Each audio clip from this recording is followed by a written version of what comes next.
கௌரவ பிரதி சபாநாயகர் அவர்களே, இன்றைய தினம் பல்கலைக்கழகங்களுக்கான சட்டமூலங்கள் தொடர்பான விவாதமாக இருந்தாலும் நேற்றைய தினம் இதே பாராளுமன்றத்திலே கௌரவ தயாஸ்ரீ ஜெயசேகர் அவர்கள் எனது பெயரை குறிப்பிட்டு என் மீதான சில அவதூறுகளை அவர் தெரிவித்திருந்தார். அது தொடர்பாக நான் இந்த சபையிலே தெரிவிக்க வேண்டிய கடமை எனக்கு இருக்கிறது. தங்களுடைய அனுமதியோடு நான் அதனை பதிவு செய்கிறேன். தயாஸ்ரீ ஜெயசேகர் அவர்கள் 2026 ஜனவரி 8ஆம் தேதி ஊடகங்களுக்கு வெளியிலே ஒரு கருத்தை வெளியிட்டிருந்தார். அரசமைப்பு சபையில் ஆளுந்தரப்பு ஸ்ரீதரன் எம்பியை பயன்படுத்துகிறது, இலங்கை தமிழரசு கட்சி நடவடிக்கை எடுக்க வேண்டும் என்று அவர் ஒரு செய்தியை வெளியிட்டிருந்தார். இதனை கிழக்கு மாகாணத்தைச் சேர்ந்த ஒரு தமிழ் எம்பி நடாத்துகின்ற தமிழ் சிலோன் என்கின்ற இணையதளத்தில் இந்த செய்தி வெளிவந்திருந்தது. கிளிநொச்சியினுடைய பல இடங்களிலே மக்கள் வசிப்பதற்கு இடமில்லை, ஆனால் 1200 ஏக்கர் காணிகளை ஸ்ரீதரன் தன்னகப்படுத்தி வைத்திருக்கிறார். 70 மில்லியன், கிட்டத்தட்ட 7 கோடி ரூபாய் நிதியை ஸ்ரீதரன் தன்னுடைய பெயரிலும் மகன் பெயரிலும் வங்கியிலே வைப்பு செய்திருக்கிறார்கள் என்றெல்லாம் நேற்று இந்த உயர்ந்த சபையிலே ஒரு மூத்த தலைவராக தயாஸ்ரீ ஜெயசேகர் அவர்கள் பதிவு செய்திருந்தார். பூநகரியிலே சூரிய மின் சக்தி திட்டத்தில் இவ்வாறு நடைபெற்றதாகவும் அவர் குறிப்பிட்டிருக்கிறார். கௌரவ பிரதி சபாநாயகர் அவர்களே, நான் இந்த பாராளுமன்றத்திலே இருந்து கிட்டத்தட்ட 16 வருடங்கள் கடந்திருக்கிறது. நான் இதுவரை காலத்தில் நீதியின் பால், தர்மத்தின் பால் என்னுடைய பணிகளை, அரசியல் செயல்பாடுகளை முன்னெடுத்திருக்கிறேன். அரசியல் அமைப்பு பேரவையில் என்னை பொறுத்தவரைக்கும் நான் சுயாதீனமாக நீதியோடும் தர்மத்தோடும் தமிழ் மக்கள் சார்ந்த ஒரு பிரதிநிதியாக என்னுடைய முடிவுகளை, தீர்மானங்களை நான் எடுத்திருக்கிறேன்.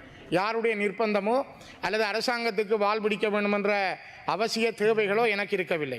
ஆனால் தயாஸ்ரீ ஜெயசேகர போன்ற ஒரு மூத்த தலைவர்கள், அவர் பல கட்சிகளை மாறி மாறி போய் வந்திருந்தாலும் ஒரு நீண்டகால அரசியல் அனுபவம் உள்ள ஒருவர் இவ்வாறு நேற்று பாராளுமன்றத்திலே பதிவு செய்து கொண்டமை மிக பிழையானது.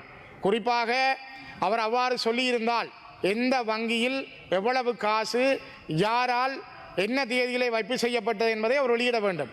ஒரு சரியான சிங்கள பௌத்தனாக தயாஸ்ரீ ஜெயசேகர இருப்பாராக இருந்தால் அவர் நாளை கூட அல்லது அடுத்த பாராளுமன்ற அமர்வில் கூட ஸ்ரீதரனுக்கோ அல்லது அவருடைய குடும்பத்தினர் யாருடைய பெயர்லையோ இவ்வாறு 7 கோடி ரூபாய், கிட்டத்தட்ட 70 மில்லியன் ரூபாய்கள் எந்த நாட்களில் எந்த வங்கியிலே எவ்வாறு வைப்பு செய்யப்பட்டது என்பதை அவர் ஒரு நீதியான அரசியல் தலைவனாக இருந்தால் பதிவு செய்ய வேண்டும்.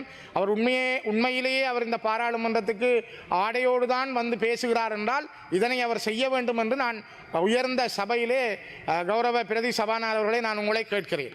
மிக முக்கியமாக இந்த விடயம் தொடர்பிலே 2025 ஜூலை 25ஆம் தேதி நிதி குற்றப்புலனாய்வு பிரிவிலே சஞ்சய் மாவத் என்பவர், சிவில் புத்தி பெரமுன என்கிற சஞ்சய் மாவத் அவர்கள் ஒரு முறைப்பாடு செய்திருந்தார். ஸ்ரீதரன் சொத்துக்கள் வைத்திருக்கிறார், ஸ்ரீதரன் பார் லைசன்ஸ் வைத்திருக்கிறார் என்று சொன்னார். இன்றைக்கு 6 மாதம் முடிந்திருக்கிறது. உங்களுடைய அரசாங்கம் என்ன செய்கிறது? தயவு செய்து 6 மாதங்கள் இந்த நாட்டில் இருக்கிற நிதி குற்றப்புலனாய்வு பிரிவு விசாரணை செய்து ஏன் அறிக்கையை வெளியிட முடியாமல் இருக்கிறது? கௌரவ பிரதி சபாநாயகர்களை யோசித்து பாருங்கள். 6 மாதங்கள் ஒருவர் மீதான குற்றத்தை விசாரிக்க முடியாத அரசாக உங்களுடைய அரசு இருக்கிறது என்றால் இது உங்கள் மீது உள்ள குறை. அதே போல 2025 டிசம்பர் 31ஆம் தேதி இதே சஞ்சய் மாவத் லஞ்ச ஊழல் ஆணைக்குழுவிலே சென்று இந்த முறைப்பாட்டை செய்திருக்கார். இதுவும் இந்த கிழக்கு மாகாணத்தைச் சேர்ந்த ஒரு தமிழ் பாராளுமன்ற உறுப்பினர் நடத்துகின்ற சிலோன், தமிழ் சிலோன் என்கிற ஒரு இணையதளத்தில் இந்த செய்தி வந்திருக்கிறது. ஆகவே இவற்றை இவ்வளவு நாட்கள், கிட்டத்தட்ட 1 மாதம் கடந்திருக்கிறது சஞ்சய் மாவத் அவர்கள் சொல்லி, அவருடைய முதல் முறைப்பாடு செய்து 6 மாதங்கள் போயிருக்கிறது. இப்பொழுது 1 மாதம் முடிந்திருக்கிறது. இன்னும் விசாரணைகள் இல்லை. இந்த நியாயம் எங்கே இருக்க போகிறது? ஏன் பூநகரியிலே ஒரு சூரிய மின்சார திட்டம் என்றால் அரசாங்க அதிபர் இருக்கிறார், பூநகரி பிரதேச செயலாளர் இருக்கிறார்.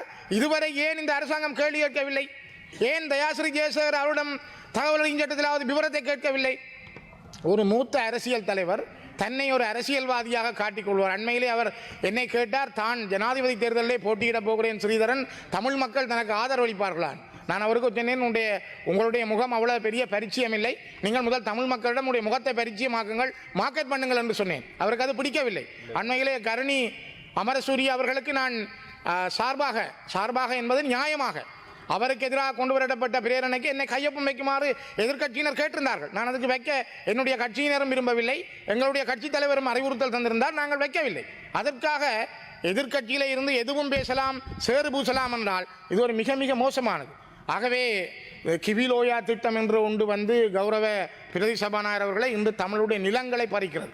ஏற்கனவே மணலாறாக இருந்த தம்முடைய நிலம், தமிழர்களுடைய நிலம் இன்று மாற்றப்பட்டிருக்கிறது. அந்த அதே இவ்வாறான திட்டங்களுக்கு என் தயாஸ்ரீ ஜெயசேகரவோ சஜித் பிரேமதாசாவோ ஏன் குரல் கொடுக்கவில்லை? தைட்டி விகாரை பற்றி ஏன் அவர் பேசவில்லை? அல்லது ஏன் அவர் திருவோணமலையில் வைத்த புத்த விகாரை பற்றி பேசவில்லை? ஸ்ரீதரன் தமிழ் மக்களுக்கு செய்து விட்டார், துரோகம் செய்து விட்டார் என்று கத்துகிற தயாஸ்ரீ ஜெயசேகர வடக்கு கிழக்கிலே இன்று 2.5 லட்சம் இராணுவம் குவிக்கப்பட்டிருக்கிறது. தமிழ் மக்களுடைய நிலங்கள் விடுவிக்கப்படவில்லை. இன்றைக்கும் தமிழ் மக்கள் அகதிகளாக இருக்கிறார்கள். இன்றைக்கு இராணுவம் சலூன் நடத்துகிறது, இராணுவம் முன்பள்ளி நடத்துகிறது, இராணுவ ஆட்சிதான் திறந்த வெளி சிறைச்சாலையாக யாழ்ப்பாணம் இருக்கிறது. இது பற்றி ஏன் சஜித் பிரேமதாசாவோ அல்லது ஏன் தயாஸ்ரீ ஜெயசேகரோ கதைக்கவில்லை? ஒரு ஸ்ரீதரன் ஏதோ இராணுவத்துக்கு அவர் வாக்களித்து விட்டார் என்று சொல்கிறார்கள். நான் கேட்கிறேன், இதே விடயத்தை நான் கட்சியினுடைய தலைவராக 2024ஆம் ஆண்டு ஜனவரி 21ஆம் தேதி இலங்கையிலே இலங்கை தமிழரசு கட்சியின் வரலாற்று முதல் நடந்த ஜனநாயக முறை தேர்தலில் தலைவராக தெரிவு செய்யப்பட்டேன். நான் நினைக்கிறேன் இலங்கையில் எந்த கட்சியும் இவ்வாறு ஜனநாயக தேர்தல் நடத்தி தெரிவு செய்யப்பட்டதில்லை. நான் அவ்வாறு தெரிவு செய்யப்பட்டேன். தெரிவு செய்யப்பட்ட அடுத்த நாள் ஜனவரி 24ஆம் தேதி 2024ஆம் ஆண்டு டிபிஎஸ் ஜெயராஜ் அவர்கள் எழுதுகிறார், is the new ITAK leader Sritharan promoting separatism in seat of federalism. DBS Jeyaraj கனடாவில் இருக்கிறார். அவர் எழுதுகிறார், ஸ்ரீதரன் பிரிவினைவாதி, அவர் தலைவராக வந்திருக்கிறார், இந்த நாட்டில் இருக்கிற பெடரலிசம் ஊடாக அவர் பிரிவினையை கோருகிறார். சிங்கள மக்களிடம் என்னை ஒரு பிரிவினைவாதியாக காட்ட இவர்கள் முனைகிறார்கள், தமிழ் மக்களிடம் இவர் ஏதோ இராணுவத்துக்கு ஆதரவானவரன் போல காட்டுகிறார்கள். தயவு செய்து சபாநாயகர் அவர்களே, நான் யாருக்குரிய ஆள் அப்படி என்றார்? நான் சிங்கள மக்களிடம் எதிரி, தமிழ் மக்களிடம் எதிரி. இதுக்கு பின்னால் இருக்கிற நிகழ்ச்சி நிரல் என்ன? தயாஸ்ரீ ஜெயசேகர சொல்வது என்ன? சாமர சம்பத் சொல்வது என்ன? என் மீது 2011ஆம் ஆண்டு பங்குனி மாதம் அனுராதபுரம் உடுக்குளம் பகுதியிலே வைத்து கோட்டபாய ராஜபக்ச தன்னுடைய இராணுவ குழுவை வைத்து என் மீது சூடு நடத்தினார். நான் மயிரிழையிலே உயிர் தப்பி இருந்தேன். அதே போல 2013ஆம் ஆண்டு ஜனவரி மாதம் என்னுடைய காரியாலயத்துக்குள் குண்டுகள் கொண்டு வைத்து 100க்கும் மேற்பட்ட இராணுவம், போலீசார், அப்பொழுது இருந்த இராணுவ ஒட்டுக்குழுவாக இருந்த முன்னாள் எம்பி சந்திரகுமார் உட்பட என்னுடைய காரியாலயத்தை சுற்றி வளைத்து என்னுடைய செயலாளராக இருந்தவரையும் இப்பொழுது இருக்கிற சேர்மன் தவிசாளர் வேளமாலிதன் அவர்களையும் கைது செய்து 13 மாதங்கள் சிறையிலே அடைத்து வைத்திருந்தார்கள். யார் இதை பற்றி பேசினார்கள்? அதற்கு பிறகு எங்களுடைய காரியாலயத்திலே அதே அடுத்த மே மாதம் நடந்த கூட்டத்தின் பொழுது, அப்பொழுது எங்களுடைய கூட்டத்தில் இருந்த மாவை சேனாதராஜா பாராளுமன்ற உறுப்பினர், சரவணபவன் பாராளுமன்ற உறுப்பினர், நான் சுமந்திரன் பாராளுமன்ற உறுப்பினர், இவ்வளவு பேரும் இருக்கும் பொழுது கிட்டத்தட்ட 500 பேர் சிங்கக்கொடியோடு வந்து எங்களுடைய காரியாலயத்தை தாக்கினார்கள். அப்பொழுது ஏன் தயாஸ்ரீ ஜெயசேகர கதைக்கையில்? அப்பொழுது ஏன் சாமர சம்பத் கதைக்கையில்? அப்பொழுது ஏன் இந்த அம்பிகா சத்குநாதன் கதைக்கையில்? ஏன் அப்பொழுது இந்த சுரேஷ் பிரேமச்சந்திரன் கதைக்கையில்? இப்பொழுது ஏன் ஸ்ரீதரன் மீது இவர்கள் எல்லாம் பஞ்சம் பார்க்கிறார்கள்? ஏன் இவர்கள் ஸ்ரீதரன் மீது இப்பொழுது பாய வேண்டிய தேவை என்ன? இவர்களுக்கு எல்லாருக்கும் தேவை ஏதோ ஒரு வகையில் ஸ்ரீதரனை அரசியலில் இருந்து அனுப்ப வேண்டும் என்று கொஞ்சம் பேர் நினைக்கிறார்கள். அதே போல எங்களுடைய கட்சியிலும் சில பேர் நினைக்கிறார்கள், பழி வாங்கி அவரை ஏதோ ஒரு குற்றம் சொல்லி வெளியிலே விட்டு அந்த பதவியை தாங்கள் பிடித்துக் கொள்ள அவர்கள் நினைக்கிறார்கள். ஆனால் அது ஒரு பகல் கனவாக இருக்கும். என்னுடைய மக்கள், ஒரு நிமிஷம், என்னுடைய மக்கள் மிக தெளிவாக இருக்கிறார்கள். நான் இந்த உயர்ந்த சபையினூடாக கௌரவ பிரதி சபாநாயகர்களே, நான் ஒன்று உண்மையை சொல்ல விரும்புகிறேன். எனது மக்களுக்கான செய்தியை, எனது மக்களுக்கான பணியை நான் மிகவும் நேர்த்தியோடு செய்திருக்கிறேன். இப்பொழுதும் நான் தெளிவாக சொல்லுகிறேன், எந்த வங்கியிலே எவ்வளவு காசு வைப்பிடப்பட்டிருக்கிறது, ஸ்ரீதரனுக்கு என்ன சொத்துக்கள் இருக்கிறது, ஸ்ரீதரன் ஒரு பாருக்கு சிபார் செய்தாரா என்று தயவு செய்து நீங்கள் ஒரு சபாநாயகராக ஏன் அதனை உடனே விசாரணை செய்து உறுதிப்படுத்த முடியாது? அப்படி என்றால் உங்களுடைய அரசாங்கத்தினுடைய பலம் என்ன? ஏன் நீங்கள் இவ்வளவு நாளும் செய்ய முடியாமல் இருக்கிறீர்கள்? அவை என்னை வைத்து அரசாங்கமும் ஏதோ அரசியல் செய்ய நினைக்கிறது. அதே போல எதிர்த்தரப்பில் இருக்கிறவர்களும் சரி, எங்களோடு இருக்கிறவர்களும் சரி, என்னை பழி வாங்குவதற்காக அல்லது மக்களிடமிருந்து அந்நியப்படுத்துவதற்காகத்தான் இந்த முயற்சி மேற்கொள்ளப்படுகிறதா? இதுக்கு ஒரு நீதி வேண்டும். தயவு செய்து புரிந்து கொள்ளுங்கள். நான் மிக தெளிவாக சொல்லுகிறேன், நீங்கள் என்னை உறுதிப்படுத்தி நீதியை நிலைநாட்டுங்கள். இன்று 6 மாதமாக இருக்கிறது சஞ்சய் மாவத் சொல்லி, அதுக்கு பிறகு முறைப்பாடு செய்து 1 மாதம் முடிந்திருக்கிறது. இந்த சபையிலே நேற்று மிகப்பெரிய பொய்களை ஒரு மூத்த அரசியல்வாதியான தயாஸ்ரீ ஜெயசேகர சொல்லி இருக்கிறார். இவர்கள் உண்மையில் சபை உறுதிப்படுத்த கூடாது. ஆகவே நான் தயவு செய்து பிரதி சபாநாயகர்களே, உண்மையை வெளிப்படையாக உடனே கொண்டு வாருங்கள் என்பதை பகிரங்கமாக இந்த சபையினூடாக வேண்டுகிறேன். Honorable Archana, what brings you to your feet? கட்டளை சட்டம் 92(2) அதே நேரத்தில் 23(1)(2) தொடர்பாக தங்களுக்கு இதை முன்வைக்க வேணும். இதில் எங்களுடைய கோட் ஆஃப் எதிக்ஸ் ஒன்று இருக்கிறது.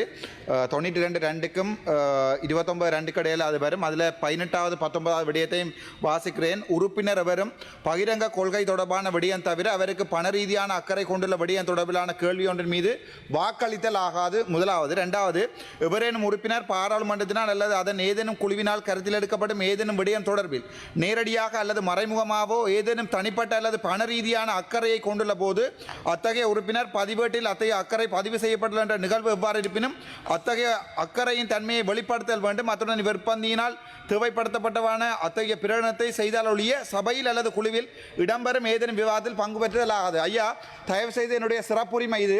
இந்த பாராளுமன்றத்திலே நாங்கள் சிறுபான்மை கட்சிகள், நான் ஒரு கட்சி தலைவர் என்ற அடிப்படையில் சிறுபான்மை கட்சிகள் என்ற அடிப்படையில் நான் தலைவராக இருக்கும்போது சம்பந்தப்பட்ட ஸ்ரீதரன் அவர்கள் எங்களை பிரதிநிதித்துவப்படுத்தி அரசியலமைப்பு சபையிலே பிரதிநிதித்துவப்படுத்தி கொண்டு இவருடைய பண கொடுக்கல் வாங்கல் வழக்குகள் இருக்கின்ற போதும் இவர் வழக்கு போடுவது, இவர் வாக்கு போடுவது எங்களை போன்ற சிறுபான்மை கட்சி தலைவர்களை அவமதிக்கின்ற செயலாகும். ஆகவே இதை தாங்கள் சிறப்புரிமைக்கு கீழ் கொண்டு வர நான் கடிதம் மூலம் தருகிறேன். நன்றி. Honourable member, I shall bring this to notice of the Honourable Speaker. Yes, what's your point of order? We have to wind up for lunch. கௌரவ பிரதி சபாநாயகர்களே, என்னுடைய பெயரை அவர் பாவித்திருக்கிறார். ஏற்கனவே அவர் இந்த பாராளுமன்றத்தில் என்னை பற்றி பிழையான பொய்யான தகவல்களையும் அவர் சொல்லியிருக்கிறார். ஆகவே நான் சுயாதீனமாக நேர்மையோடு, எனக்கு அவர் வாக்களிக்கவும் இல்லை, நான் தேர்தல் மூலம்தான் இந்த பாராளுமன்றத்தில் தெரிவு செய்யப்பட்டு இந்த அரசியலமைப்பு குழுவிலே அரசியலமைப்பு பேரவையில் இருக்கிறேன். ஆகவே என்னுடையது நியாயமானது, தர்மத்தின் பாட்பட்டது, அறத்தின் பாட்பட்டது. ஆகவே நீங்கள் உண்மையை கண்டறிந்து விசாரணையை செய்து நீதியை நிலைநாட்டுங்கள். Rajivan Jayachandramurthy, you have 10 minutes. கௌரவ பிரதி சபாநாயகர் அவர்களே, 1928ஆம் ஆண்டில் 16ஆம் இலக்க பல்கலைக்கழகத்தினுடைய சட்டத்தை திருத்துவதற்கான சட்டமூல விவாதத்திலே கலந்து கொள்வதிலே நான் மகிழ்ச்சி அடைகின்றேன். இந்த பல்கலைக்கழக சட்டமூலமானது 1978 இயற்றப்பட்ட சட்டமாகும். இன்றைக்கு அது 46 ஆண்டுகள் பழமை வாய்ந்த ஒரு சட்டமாக காணப்படுகின்றது. எங்களுக்கு தெரியும், இலங்கையிலே சட்டங்களை பொறுத்தவரையிலே பல ஆண்டு காலங்களாக சட்டங்களிலே மாற்றங்கள் செய்யப்படாமல் அல்லது பழைய சட்டங்களை பயன்படுத்துவதிலே தான் காலம் கழிந்து வருகின்றது. இந்த விடயத்தை நாங்கள் பார்க்கின்ற போது இலங்கையில் காணப்படுகின்ற பல்வேறு பிரச்சனைகளுக்கும் நீதிமன்றங்களிலே முகம் கொடுக்கின்ற வழக்குகளுக்கும் காரணம் அந்த சட்டங்களிலே மாற்றங்கள் காணப்படாமல் தான். 1978ஆம் ஆண்டில் உருவாக்கப்பட்ட இந்த சட்டத்தின் பின்னர் அந்த காலப்பகுதியிலே தகவல் தொழில்நுட்பங்கள் வளர்ச்சியடைந்திருக்கவில்லை. அதேபோன்று உலகளாவிய பல்கலைக்கழகங்களுடைய தரப்படுத்தல்கள் அப்போது காணப்படவில்லை. அதேபோன்று சர்வதேச ரீதியிலான மாணவர்கள், பேராசிரியர்கள், விரிவுரையாளர்களை பரிமாற்றுகின்ற செயல்பாடு காணப்பட்டிருக்கவில்லை. அதே போன்றுதான் இந்த உயர்கல்வியானது தேசிய பொருளாதார வளர்ச்சியிலே அந்த நேரத்தில் பங்கு பெற்றதற்கான வாய்ப்புகள் குறைவாக காணப்பட்டது. ஆனால் 2026ஆம் ஆண்டிலே இந்த நிலைமைகள் முற்றிலுமாக மாறுபட்டு காணப்படுகின்றது.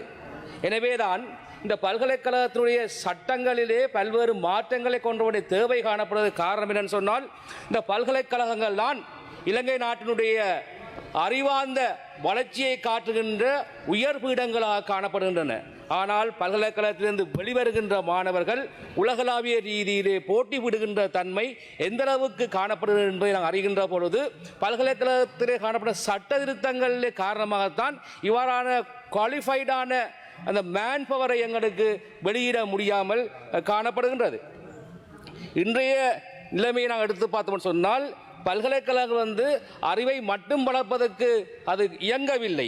மாறாக அது ஆராய்ச்சி, புதுமைகள், தொழில்நுட்ப வளர்ச்சி, தேசிய பொருளாதார வளர்ச்சி போன்ற பல்வேறு விடயங்களை இந்த பல்கலைக்கழகங்கள் பங்காற்றுகின்றன.